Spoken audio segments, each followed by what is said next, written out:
आसमान की राजधानी पोर्ट ब्लेयर में पहली बार आत्मविश्वास और ऊर्जा का प्रतीक, स्मार्ट महिलाओं का आधुनिक बुटीक दीप पनाश साड़ियाँ और ब्लाउज। आपको मिलेगी कैजुअल और फॉर्मल साड़ियाँ, पार्टीवेयर डिजाइनर साड़ियाँ, हैंडलूम साड़ियाँ, हैंड एम्ब्रॉयडरी की हुई साड़ियाँ, ब्राइड और ब्राइडमेड के लिए लहंगों की प्रीमियम रेंज, डिजाइनर और हैंड एम्ब्रॉयडरी किए हुए ब्लाउज के फैब्रिक्स, सब कुछ एक ही छत के नीचे।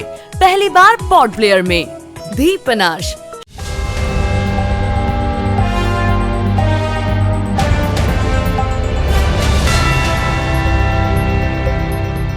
Good evening everybody. सबसे पहले मैं आप सबका स्वागत करता हूं, जितने भी मीडिया पर्सन यहाँ पर आए हुए हैं।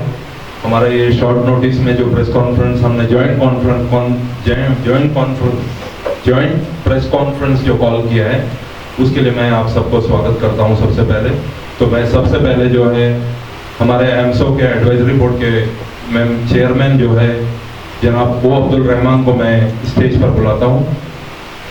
उसके साथ साथ एलबीए के प्रेसिडेंट श्री राकेश पाल गोविंद जी को भी स्टेज पर बुलाता हूँ, और उसके साथ साथ एमसो के प्रेसिडेंट जनाब यूसुफ साहब को भी स्टेज पर आमंत्रित करता हूँ, और उसके साथ साथ ब्रदर जॉनसन जो है बातू कम्युनिटी को रिप्रेजेंट करते हैं, वो भी उनको भी मैं यहाँ मंच पर बुलाता हूँ, दीपक जॉनसन जी को।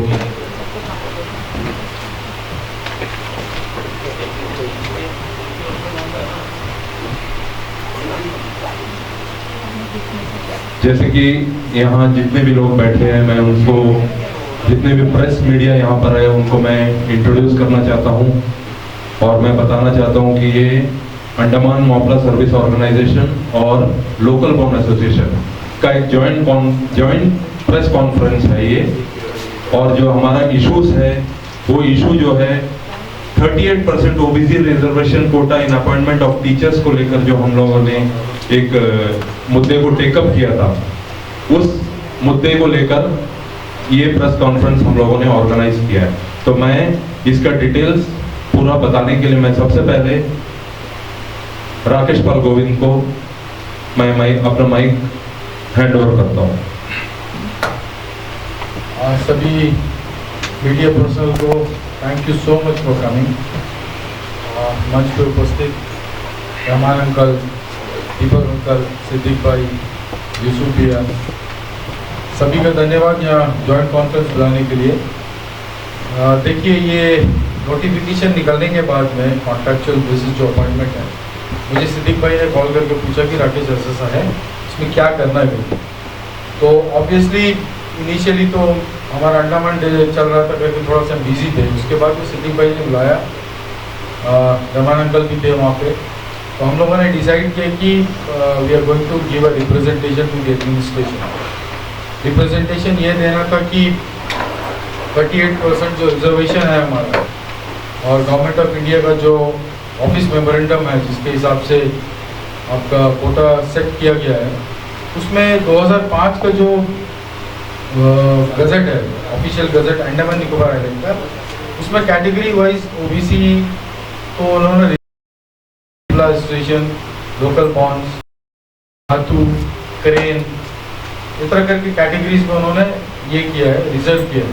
तो हम ये चाहते हैं कि जैसे ऑफिस मेमोरेंडम है, नोटिफिकेशंस है, उसके तहत तो कॉन्ट्रेक्चुअल बेसिस में इट इज अबाउट 45 डेज, तो आपको रिजर्वेशन के हिसाब से अपॉइंटमेंट करना है।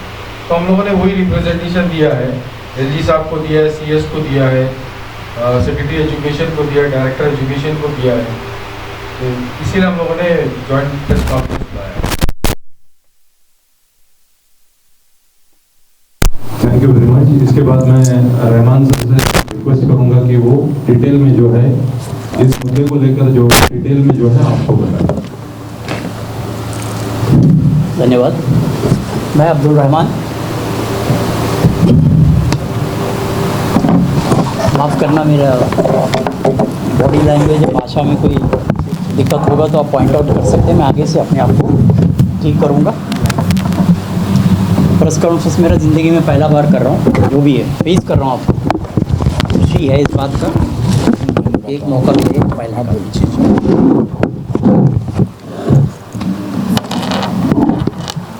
आपसे बात करने का मकसद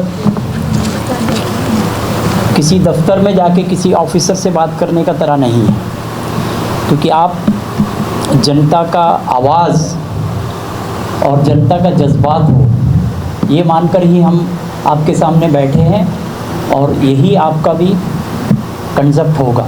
क्योंकि जो एक आदमी खड़ा होके कितना भी बड़ा चौराहे में खड़ा होके कुछ भी बोले, उसकी बुलंदी उतना नहीं होगा जितना ये जो मीडिया है, चाहे प्रेस कागज़ का मीडिया हो, इलेक्ट्रॉनिक्स मीडिया हो या कोई भी और भी तरीके का मीडिया हो, उनका पहुंच जो है हर जगह तक, पूरा देश तक, और अंडमान का तो खास करके हर कोने में जा रहा है आजकल।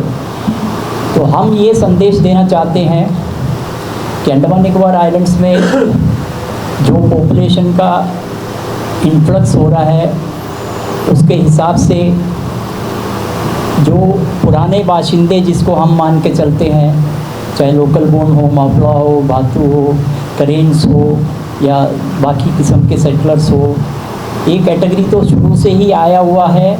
आपको याद होगा 342 का सर्टिफिकेट हुआ करता था, सेटलर सर्टिफिकेट हुआ करता था, शेड्यूल्ड ट्राइब का सर्टिफिकेट हुआ करता था, 10 ईयर कैटेगरी का सर्टिफिकेट हुआ करता था एक ज़माने में। वो ज़माना लद गया अभी, जब उसके खिलाफ में सुप्रीम कोर्ट में लोगों ने गया, जो भी इंटरेस्टेड पार्टी गए, अंडमान से ही गए हैं, जाके वहाँ पे लड़ाई हुआ। यहाँ पे उस वक्त अंडमान मापला सर्विस ऑर्गेनाइजेशन आज जो आप देख रहे हैं उस हिसाब से नहीं था, बल्कि ऐसी बिखरा हुआ था। लोकल बोन एसोसिएशन जिसका कि अब आज प्रेसिडेंट जो है राकेश पाल गोविंद जी है, वहाँ पे दिग्गज से दिग्गज लोग बैठा करते थे। उन्होंने एड़ी चोटी का जोर लगा के सुप्रीम कोर्ट में लड़ाई किया, लेकिन वो लड़ाई हम हार गए। 342 का सर्टिफिकेट आज नहीं है, 10 ईयर कैटेगरी आज नहीं है। इसके बाद में आपको इतिहास में ले जाऊंगा, छोटा छोटा बात ही करूँगा, ज़्यादा वक्त नहीं लूँगा आपका। 2013 में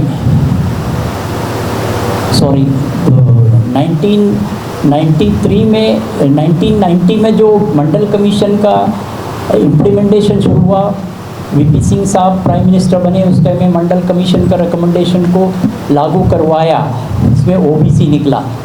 अंडमान में 93 में वक्कम पुरुषोत्तमन साहब जब लेफ्टिनेंट गवर्नर थे, उस वक्त गवर्नमेंट ऑफ इंडिया से एक इंस्ट्रक्शन, इनको एक कमीशन का कॉन्स्टिट्यूशन किया गया, और वो कमीशन 94 से लेके 2005 तक यहाँ पे अंडमान में 10 साल का सर्वे करने के बाद में एक रिपोर्ट दिया, जिसमें कहा गया कि 5 कैटेगरी के लोगों को आइडेंटिफाई कर दो। उसका भी ग्राउंड वही था। लोगों को आइडेंटिफाई कैसा किया? जो प्री 1942 में अंडमान के बाशिंदे हैं, उनमें 4 किस्म के लोग हैं। एक है लोकल बोन, दूसरा है मोपला, तीसरा है भातू और चौथा है करीन। ये 4 कैटेगरी को हूबहू ऐसे ही रखा ओबीसी में, और एक 5वां कैटेगरी ऐड किया जिनको सेटलर सर्टिफिकेट मिला करता था, उनको बंगाली सेटलर का नाम देकर उनको भी इसमें इंक्लूड कर दिया। 5 कैटेगरी को जो है वो लोग एक्सेप्ट किए कि इनको रिजर्वेशन होना चाहिए, और रिजर्वेशन का तादाद भी बता दिया कि अंडमान में सिर्फ ट्राइबल का एक रिजर्वेशन होता है, इसीलिए 38% ओबीसी को दिया जाए और 12% ट्राइबल को दिया जाए, 50% से ज़्यादा नहीं होना। तो ये चीज़ चलते चलते बहुत खुशी का बात है कि अंडमान में हम लोगों ने सब मिलकर जहाँ जहाँ ज़रूरत पड़ा वहाँ जाके क्या बोलते हैं दरख्वास्त दिए, और कई किस्म का गुहार कागज़ दिए, सब कुछ किए, लिखा पढ़ी किया, कई बार छोटा छोटा क्या बोलते हैं लड़ाई वगैरह भी हुआ है, स्टेज धरना या जो भी किया।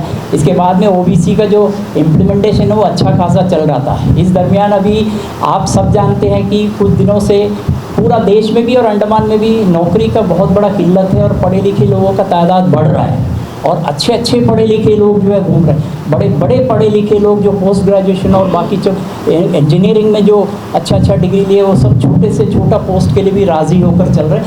इस माहौल में रेगुलर अपॉइंटमेंट्स बहुत कम हुआ। बहुत खुशी का बात है कि पिछला बार कुछ अपॉइंटमेंट का नोटिस निकला और एग्ज़ाम हो गया, सब हो गया, उसमें सब बाकायदा रिजर्वेशन का प्रोविज़न रखा हुआ था। लेकिन अब एक बैकडोर एंट्री का हिसाब लगाया कि हम 10 महीने के लिए कुछ टीचर्स को अपॉइंटमेंट करेंगे, क्योंकि रेगुलर अपॉइंटमेंट करेगा तो कई किस्म का फॉर्मेलिटीज़ करना पड़ेगा, और उसमें कहीं ऑफिस से पहले जो पीएसटी का जो हुआ, आप सब जानते हैं कि अभी भी केस कोर्ट में अभी भी अटका हुआ है।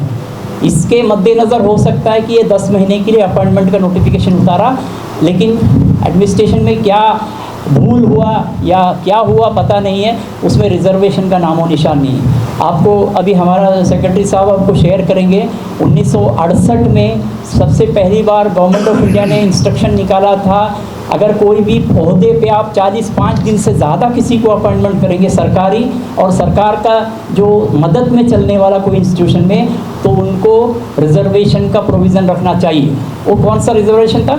शेड्यूल्ड ट्राइब और शेड्यूल्ड कास्ट था। अभी 1990 के बाद 1990 के बाद करंट है ना, 1990 के बाद में क्या हुआ, ओबीसी इंट्रोड्यूस हो गया। इसके बाद में रिजर्वेशन का जो है वो 1918 में गवर्नमेंट ऑफ इंडिया से इंस्ट्रक्शन आया कि आप ओबीसी को भी उसमें इंक्लूड कीजिए। 2018 में उन लोगों ने इंक्लूड करने के लिए बोला कि SC ST छोड़ के ओबीसी को भी उसमें इंक्लूड करो आप, रिजर्वेशन जो उनका ड्यू देना है। अब ये जो 539 पोस्ट का जो नोटिफिकेशन हुआ था, उसमें कोई रिजर्वेशन का जिक्र नहीं है, ना ही ST का है, ना OBC का है, ना EWS का है, ना हैंडीकैप का है, ना एक्स सर्विसमैन का, किसी का भी नहीं है। तो इससे हम लोग जो है बौखला गए देख के ये क्या हो रहा है।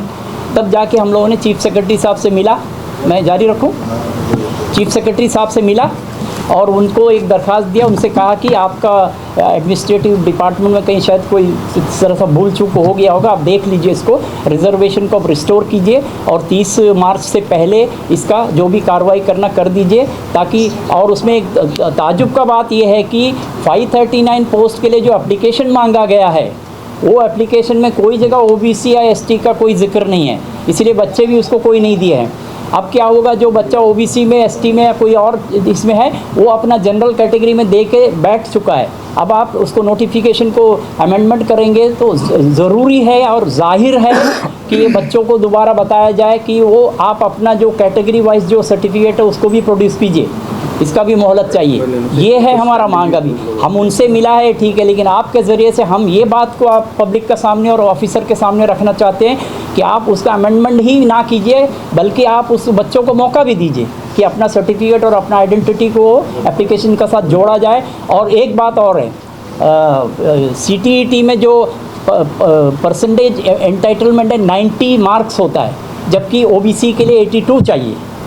तो नेचुरल है कि जो OBC और ST के बच्चे जनरल कैटेगरी का तौर पे जो एप्लीकेशन दिए हैं वो 90 से नीचे होगा तो 100% वो आउट हो जाएगा। तो बता दूं कि हम लोगों को कोई मुद्दा टेकअप करने के लिए कॉन्शियस माइंड में आना बहुत ज़रूरी है। अकेले एक एसोसिएशन बात करेगा फिर दूसरा जाके बात करेगा, ये पॉसिबल नहीं है। आपको मालूम है, 2 परिवार एक साथ बैठ के बात करने के लिए परिवार के लोगों को भी राज़ी करना है। आपको एक बैकअप चाहिए कि आप आखिरी तक इस मुद्दे को लेकर लड़ सके। हम लोगों ने ये भी देखा कि कौन कैंडिडेट अप्रोच करता है, नहीं करता है। देखिए, आपको भूख लगेगा, आपको खाना है, मुझे भूख लगेगा, मुझे खाना है। आप बिलीव नहीं करोगे, इतने बच्चे हैं यहाँ पे, हार्डली किसी बच्चों ने कॉल किया होगा। तकलीफ तब लगा कि अपने लोकल अब भी सो रहे हैं। सीरियसली, मैं आज अंडमान डे में भी जो हमारा प्रोग्राम हो, मैंने वही बोला कि इतना यूनिटी हो जाए कि अगर कोई एक लोकल को कोई धक्का भी मारे ना, तो 4 घूम के खड़ा हो जाए और बोले अभी हाथ लगाओ। मेरे को ये चाहिए, हमको लोकल का दिल में रहना है, हमको यहाँ एसोसिएशन में जीतना हारना नहीं चाहिए। वो करने के लिए नसीब में लिखा है तो कोर्ट में कर रहा हूँ। आपने बोला इतना टाइम लगा, मगर दुरुस्त आए ना मैडम। जी, नेक्स्ट क्वेश्चन 1968 में गवर्नमेंट की तरफ से एक ऑर्डर इशू हुआ जी, था। वो है। ये ऑर्डर कहता है कि SC ST कैटेगरी है, लेकिन अगर कोई भी वैकेंसी निकलता है तो 45 डेज से अबो अगर जब हम लोगों के नॉलेज में आया, अभी मैं फ़िलहाल 1 साल से ही पोस्ट में हूँ, आया तो हम लोगों ने वही मैं बोला ना, सिद्दीक भाई, यूसुफ काका, हम लोग बैठ के, कल रहमान अंकल से भी बात हुआ हमारे, तो हम लोग बैठ के बात की कि अब इसको इंडिविजुअली लेके जाना एक तरह से, मतलब आप अपना ताकत कमज़ोर करना है। तो हम लोगों ने ये डिसाइड किया कि नहीं, हम मिल के इसको टेकअप करेंगे, क्योंकि अब तक जो हो रहा था, शायद हो सकता है कि ये प्रीफेस हो, चेंजेस के लिए सोसाइटी में हो, या 2 एसोसिएशन एक साथ मिलाए, क्योंकि इससे पहले आपने कभी जॉइंट कॉन्फ्रेंस मोपला और लोकल वन को नहीं देखा होगा। फिलहाल 1 साल के अंदर मेरे आने के बाद सिद्दीक भाई ने पहल किया, तो हम लोगों ने भी उसको हाथ बढ़ा के थामा है और उसको लेके चल रहा है। गलती तो हुआ है मैडम, मगर अब किसके एंड में हुआ ये हम बिना जाने या बिना नॉलेज का बोलना हमारे लिए गलत होगा, क्योंकि we are in a press conference wherein we should take our own responsibilities कि we should not give any wrong statements. गलती हुआ है, इट इज़ नो डाउट, क्योंकि 2005 के जैसे मैंने आपको नोटिफिकेशन दिखाया तो ऑटोमेटिकली एडमिनिस्ट्रेशन को इसको तभी से लागू करना था। अब नहीं हुआ है। अब आप जैसे आपने डीआरएम को बोला, कुछ लोग मेरे जानते वाले हैं जो मेरे विलेज के बच्चे हैं, वो भी प्री 42 है, मोपलास में भी है, उन लोग भी डीआरएम में। अगर अभी आप 10 को निकालो बोलेंगे तो 2 अपने निकल जाएंगे। ये भी एक दिक्कत है, क्योंकि आप किसी एक का नुकसान करने जाओगे तो पूरा महकमा का नुकसान हो जाना है। तो अब हम लोगों को इससे आगे कैसे सही चलना है, या कैसे एडमिनिस्ट्रेशन को हम लोग ले करके बता करके भाई ऐसे करो आप, या ये लीगल है, वैसे लेके चलना चाहिए हम लोगों को। तो हम लोग वो कोशिश कर रहे हैं। जी एक मिनट मैं इसमें ऐड करूँगा, एक भूल जाऊँगा मैं, थोड़ा याददाश्त कम होता है। ठीक है, आई विल ऐड फर्दर। मेरे को भूलने का आदत बहुत ज़्यादा है। हाँ। मैं ये ऐड करना चाहता था कि डीआरएम में जो लगातार 10 साल 15 साल काम करने के बाद में किसी किसी को नसीब मिलता है कि 1/30 में से एक दिन का पे का हिसाब से देने का। हम लोगों ने कभी भी उसका ऊपर में कोई अटैक नहीं किया। क्यों नहीं किया मालूम है आपको? वो उसका ज़िंदगी का मामला है बच्चे का, चाहे वो पहले गलती से अपॉइंटमेंट हुआ, उसमें हमारे भी बच्चे, हमारे छोड़ के भी कई बच्चे, हमारे छोड़ के तो कोई भाई नहीं अंडमान में, सभी तो हमारे बच्चे जो यहाँ रहते वही। उनमें से वो बच्चों को अगर 1/30 का सैलरी मिला तब भी हम लोग ये रिजर्व कैटेगरी में रहते हुए अटैक करके उनको रुकवा सकता था। हम लोगों ने ऐसा कोई काम नहीं किया, उसमें कोई मतलब डिस्क्रिमिनेशन नहीं किया कि वो उसका बच्चा ये उसका बच्चा। तो हमारा लड़ाई सिर्फ उस जगह में है, गवर्नमेंट जहाँ पे नोटिफाई करता है पोस्ट को, उसमें हम बराबर लड़ेंगे। नोटिफाई करने का मतलब ये कि आप नोटिफिकेशन परमानेंट पोस्ट के अगेंस्ट में कर रहे हो, रेगुलर पोस्ट के अगेंस्ट में, और रेगुलर पोस्ट के अगेंस्ट में करने के टाइम में आपका पास बंदिश ये है कि आपको वो सेविंग्स देना पड़ेगा। Nothing in this shell affect the reservations to the candidates belonging to various categories specified by Government of India's order number so and so so and so। वो स्पेसिफाई करना पड़ता है रेगुलर अपॉइंटमेंट में। तो ये shortcut मान लिया कि रेगुलर तो नहीं है, हम लोग 10 महीने के लिए कर रहे हैं, कॉन्ट्रैक्ट में कर रहे हैं बोल के वो सेविंग्स को हटा दिया। अब वो बच्चे जो है किसी को पता ही नहीं कि किस में अप्लाई करना, सभी जनरल है और जनरल में अप्लाई करेंगे। नेचुरल है कि हमारा जो रिजर्व कैटेगरी के लोग हैं 10% आएंगे, बाकी कोई नहीं आएंगे। अदरवाइज़ हमें एसटी को मिला के 46% हमारा धरा हुआ है, हमारा हाथ में है, 8 उनका 38 हमारा। तो ये चीज़ आपको हमारा दरिया दिली भी देखिए, उसमें हम लोगों ने उस तरह का जो खाना खाने वाला आदमी का निवाला छीना नहीं है। लेकिन आप जो सवाल किया वो बहुत अच्छा सवाल है, मैं मानता हूँ, मेरा दिल मानता है कि उनका साथ रहे, लेकिन आपका इसका अंत नहीं है। अगर आप किसी को एक कैटेगरी को भी अंदर घुसा देंगे, सबसे पहले पायदान में खड़ा है मलयाली सेटलर, उनको घुसा देंगे, वो अपने दुम पे लटका के सारे कैटेगरी को अंदर लेके आ जाएंगे, तो हम ना रहेंगे ना आप रहेंगे, रिजर्वेशन हो जाएगा 100%। तो इससे अच्छा तो 100% जॉब रिजर्वेशन ही डिमांड कर लीजिए आइलैंडर्स के लिए, और इनर लाइन परमिट इंट्रोड्यूस करवा लीजिए अंडमान में। तो अभी तो केस फेल हो गया, अभी तो 100% जॉब रिजर्वेशन का केस तो फाइल हुआ, PIL फेल हो गया अभी। आप लोग अगर अपने तरफ से करेंगे तो सब लोग लीगल माइंड लगा के करेंगे तो जरूर होगा। नहीं, आप 2017 का आपको याद नहीं है क्या? यहाँ पे तिरंगा पार्क में 6,000 लोगों का हुजूम था, जिसमें मैं भी खड़ा था। लास्ट में मेरा ही मुझे ज़रा मौका दिया बात करने का, मैंने ये बात कहा था, हम आपकी लड़ाई लड़ रहे हैं। हम किसकी लड़ाई लड़ रहे हैं? हम OBC की लड़ाई नहीं लड़ रहे हैं। आपको मालूम है हकीकत, आपको हकीकत बता रहा हूँ, हम लोगों की लड़ाई आपके लिए है। आपका 44% जो लोग हैं उनको 54% जो लोग हैं उनका नौकरी मेलैंड से लड़के आके छीन के ले जा रहे हैं, उसको रुकावट डालने की लड़ाई है ये। जब हम रिजर्वेशन का जोर लगाएंगे तो आइलैंडर अभी 2017 में जो किया उसमें चुनिंदा लोग होगा जो हमारा कैटेगरी का नहीं होगा, बाकी सब कुछ आए हैं, बेशक आए हैं, तमिल पॉपुलेशन सारा पॉपुलेशन आया था, लेकिन दिल खोल के लोग नहीं आए उसमें। वो उस दिन हमको ये मजबूरन बताना पड़ा कि हम यहाँ खड़ा होके अपने लिए नहीं मांग रहे हैं, हम उस जहाज़ में खड़े हैं जहाँ 5 कैटेगरी के लोग पहले से थे, अब दसियों किस्म के लोग इस जहाज़ में चढ़े हुए हैं। जहाज़ डूबेगा तो आप भी डूबेंगे, हम भी डूबेंगे। आपको ये मुगालता है, आपको ये गलत फहमी है कि ये जहाज़ डूबेगा तो लोकल बॉर्न और मापड़ा मरेगा, आप भी मरोगे। ये हम भाषण दिया था उस दिन। तो आपको ये मैसेज जाना चाहिए ना, आपको मालूम होना चाहिए कि हम लोग क्या चीज़ के लिए लड़ रहे हैं। 54% के लोगों का बचाव के लिए हम लोग लड़ाई है। आइए हमारे साथ, मैं आह्वान करता हूँ वो जो लोग हैं जो हमारा कैटेगरी में नहीं आते हैं और अंडमान के बच्चे हैं और वो रिजर्वेशन का सपोर्ट करे ना करे उससे कोई मतलब नहीं। आप मेनलैंड का रिक्रूटमेंट को रोकने के लिए एक बार और कमर कस ले, 2017 के बाद 2023 को करेंगे। हमारा जो प्रेसिडेंट यहाँ बैठे हैं, प्रेसिडेंट और सेक्रेटरी बैठे, हम तो सबके सामने रहेंगे। आपका जो अदर देन रिजर्व कैटेगरी के लोग अगर आ जाएंगे, उनके नुमाइंदे आ जाएंगे, हमारे साथ बिठाइए, प्रेस कॉन्फ्रेंस करके आपको ऐलान कर देंगे कि हम पूरा 100% रिजर्वेशन के लिए यहाँ पे मुहिम छेड़ेंगे। वोट तो फेल हो गया, जनता फेल नहीं होता कभी भी, जनता का साथ हम जाएंगे। बड़े मुश्किल से मंच में आज पहली बार शायद मेरे 12-14 साल के करियर में कोई वकील मुझे मिला है, तो मैं और एक क्वेश्चन शूट करना चाहती हूँ डेफिनेटली। राकेश जी, आप लॉ के महारथी हैं, कैटेगरी के लिए। नमस्कार दोस्तों, अब तक मैं आप सभी का स्वागत है। मैं हूँ रोहित। इस वक्त मैं डिलीशियस रेस्टोरेंट के यहाँ पर, और आज यहाँ पर जो है अंडमान निकोबार के बर्निंग इश्यूज़ को लेकर जो है मोपला एसोसिएशन और LBA लोकल बॉन्ड एसोसिएशन दोनों ने एक प्रण लिया है कि providing 38% OBC reservation quota in appointment of teachers on short term contract basis in education department, और इन सब को लेकर यहाँ पर जो है एक प्रेस कॉन्फ्रेंस रखा गया था, वो हम आपको दिखाएंगे भी। और अभी हमारे साथ मौजूद है मोपला एसोसिएशन से सिद्दीक जी और लोकल बॉन्ड एसोसिएशन से राकेश पाल गोविंद जी, जाने माने एडवोकेट राकेश पाल गोविंद जी। तो हम इन दोनों से शॉर्ट में बात करेंगे और आज का प्रेस कॉन्फ्रेंस का मेन मोटिव क्या है वो हम जानेंगे। तो सबसे पहले सिद्दीक जी, आप बताइए, आज जो यहाँ पर जो प्रेस कॉन्फ्रेंस हुआ, तो इसके बारे में इन शॉर्ट आप क्या कहेंगे? न्यूज़ आप तक के द्वारा आपको अंडमान निकोबार आइलैंड्स के सारे लोग आपको देख रहे हैं, आपसे जानना चाहते हैं कि इतना जो बर्निंग इशूज़ है इसको लेकर आप लोग, सुनने में ये आया है कि आप लोग CS साहब से भी मिले थे, तो उनके साथ क्या बातचीत हुई वो आप हमें संक्षेप में बताइए। आप सबको नमस्कार। जैसे कि आप सबको मालूम होगा, अंडमान मोपला सर्विस ऑर्गेनाइजेशन और LBA ने एक बहुत ही अहम मुद्दा जो टेकअप किया है। जैसे आप सबको पता है, अभी अंडमान निकोबार एडमिनिस्ट्रेशन ने 539 टीचर्स का पोस्ट जो है कॉन्ट्रैक्चुअल बेसिस में लेने का निर्णय लिया है।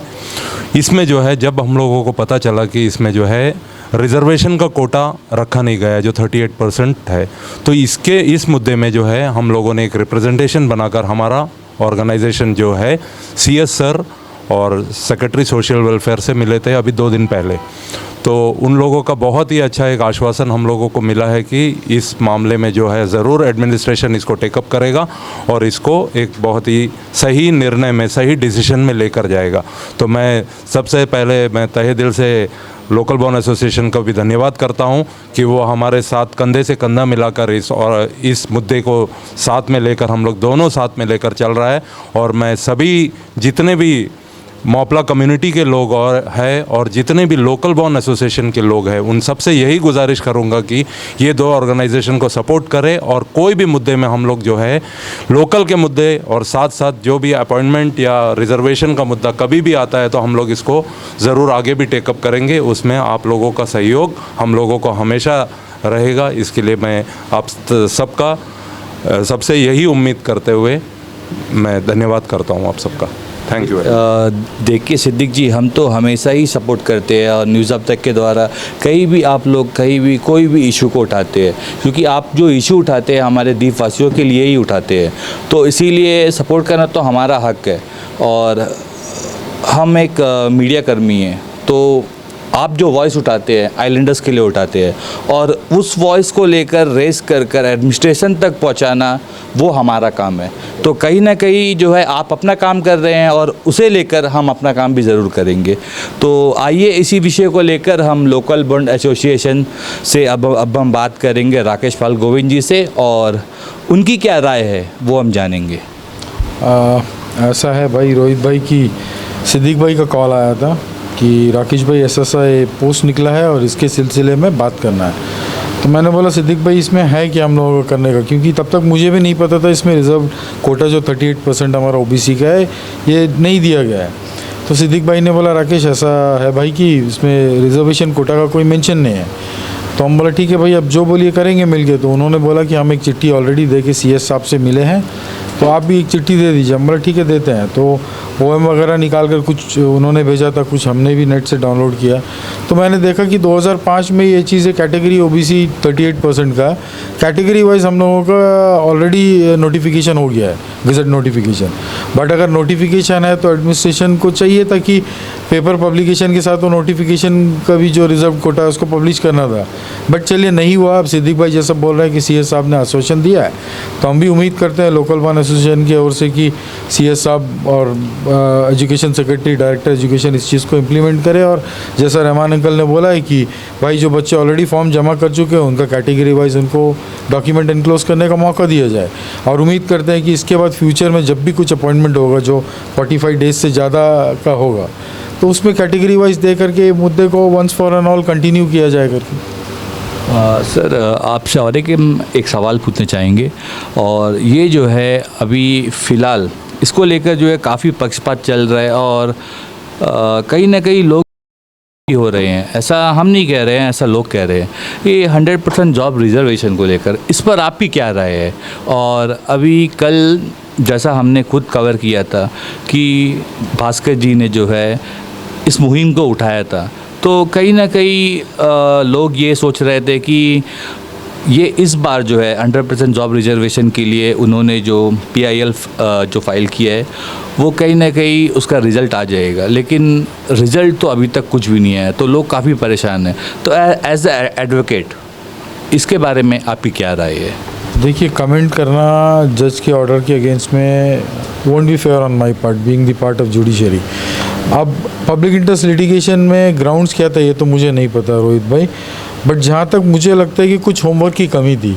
जैसा कि आपको रिसर्च में ये लगाना था डॉक्यूमेंट में कि गवर्नमेंट जॉब छोड़ करके ये ऑप्शन और जॉब का क्या है, कितने यूथ्स आपका एजुकेटेड अनएम्प्लॉयड है जो रजिस्टर्ड है एम्प्लॉयमेंट एक्सचेंज में। ऐसा कोई भी होमवर्क मेरे को नहीं लगता पब्लिक इंटरेस्ट लिटिगेशन में था। सेकेंडली, हम लोगों को बीइंग एडवोकेट लॉ फैटर्निटी से ये मालूम है कि कोई भी गवर्नमेंट पॉलिसी है या एडमिनिस्ट्रेटिव डिसीजन है उसको कोर्ट जल्दी ओवर रूल नहीं करता, क्योंकि वो उनका मिड टर्म सेटलमेंट या कुछ भी आप बोलिए रिफॉर्म्स करने के लिए, कुछ एक प्लेसमेंट के लिए कुछ भी लोग पॉलिसीज़ बना सकते हैं, जिससे अगर एडवर्सली आप अफेक्ट है तो आप कैसे अफेक्टेड है ये आपको दिखाना है। अब 100% जॉब रिजर्वेशन जो बोल के मुद्दा उठा के चल रहे हैं, ये मैं मतलब काफ़ी दिनों से सुन रहा हूँ, ये काफ़ी समय से चल रहा है, करीबन 1-1.5 साल से चल रहा है। अब आप बताइए, लद्दाख का इशू एकदम once for and all clear हुआ, वहाँ पे 100% रिजर्वेशन है जॉब का, और 100% reservation is for the Islanders. ऐसा नहीं है कि कोई कैटेगरी वाइज या किसी और के लिए।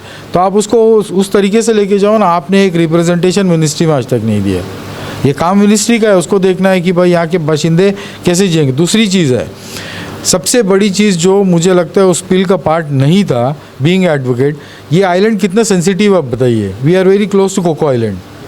बाहर के लोग, मैं आपको बता रहा हूँ, संडे जाइए ना आप मार्केट में। सर, जो चाइना के जो जितने भी शिप्स है वो हमेशा जो है गश्त लगाते रहते हैं, और ये जो है हमें जी, आप संडे मार्केट जाइए ना, जब शुरू में मार्केट लगता था तो हमारे यहाँ के लोग बैठते थे। आज आप जाके देखिए, एक भी फ्रूट वेंडर वाला या वेजिटेबल वेंडर वाला जानता आपको मिल रहा है। और आपने दो दिन पहले ही आपने देखा होगा, इस बारे में मैंने आपसे बात भी कही थी एक न्यूज़ को लेकर। यही बोल रहा हूँ कि आपको आप इन्फ्लुएंस देखिए। आज के तारीख में आप कोई एक लोकल लेबर दिखाइए जो बिल्डिंग में काम करता हो। आप ऑटो देखिए, आप ऑटो मेरे नाम में होगा मगर चलाने वाला आदमी बाहर का है। ये भी मुद्दा हम लोगों के लोकल बार एसोसिएशन में, ऑटो एसोसिएशन से आया। मैं सिद्दीक भाई से मैटर भी टेकअप करने वाला हूँ कि इसको हम लोगों को मिलना है डायरेक्टर ट्रांसपोर्ट से जा करके, कि लोन किसी और के नाम में, किसी और के नाम में लाइसेंस है, चलाता बंदा कोई और है। मतलब आप बेसिक आप कुछ होमवर्क करते नहीं हो। चलो, भास्कर राणा ने बहुत अच्छी कोशिश किया है। हमारा दिल से ये दुआ है कि भाई अगर वो सुप्रीम कोर्ट जाते, वो जीते, हमें उससे कोई ये नहीं है, कल हमारे बच्चों के लिए अच्छा होगा। मगर आप थोड़ा सा रिसर्च करते तो मुझे लगता है रिज़ल्ट बेहतर होता है। तो आपको क्या लगता है इस वक्त जितने भी बच्चे आपको देख रहे हैं, स्टूडेंट्स आपको देख रहे हैं, या काफ़ी सारे ऑर्गेनाइजेशंस आपको देख रहे हैं, तो इस मुद्दे को लेकर अगर वो आकर आपसे बात करें तो क्या आप इसका कुछ सॉल्यूशन निकाल सकेंगे? देखिए, कोर्ट से मैं आपको फिर रिपीट कर रहा हूँ, क्योंकि हाई कोर्ट से ये मामला ऑलरेडी सेटल हो गया है। आप इसको दोबारा हाई कोर्ट लेके जा नहीं सकते हो, ठीक है।